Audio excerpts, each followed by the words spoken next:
makonzo unoona ipapo machaja kwasha masikira sema tasikira ndikuchavuka mushonga wamakonzo makonzo indanzwa nemakonzo kumboko alright makonzo ni magrade ani mati kwasha ka ndikutumi mazvi ndikuda mushonga wamakonzo kana muri kutodza zvikuti makonzo magrade ani kuti chi madha makonzo anosiyana macha wozi makonzo tane mabhuku pane mabhuku makonzo ane mabhuku mazuva makonzo akuverenga musuzisiya mukwashaka musaite zvekutamba neni muto ndikuda kutenga asi mukufa ndikutambeni makonzo enyu ka ndozvandabvunza kuti makonzo enyu akura sei pane magrade 1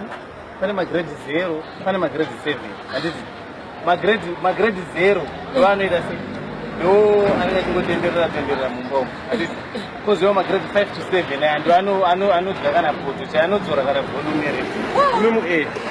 ine mushonga mukosha muri kutozoti makonzo atone magrade zvesho atone magrade ini nakumba kwangu esai ariko esai ayo magrade samataura saka muri kuda bhuku makonzo enyu kaya handi munoziva kuti makonzo anoverenga anoverenga makonzo mambodyirwa chitupa chitupa mabhete evana zvese zvakadyiwa mukwasha handimuona kuti hana kudya manyusipepa akadya bhete kuratidza kuti makonzo anoita sei akuverenga mambodyirwa mari $20 yakabatana mufunge US handimuona kuti hana kudya makoini akadya mari saka makonzo anogona kuverenga saka madza titenga ibhuku iri mukangosvika munongosvika mongorivhura bhuku irori makonzo anouya pabhuku irori munongosvika morivhura kudai zva ndikuza kuti makonzo anoda kuverenga makuseni muchitosvika motoona ritoripoti chitoverenga saka parinenge richitoverenga nandatoribata munotosvika richitoverenga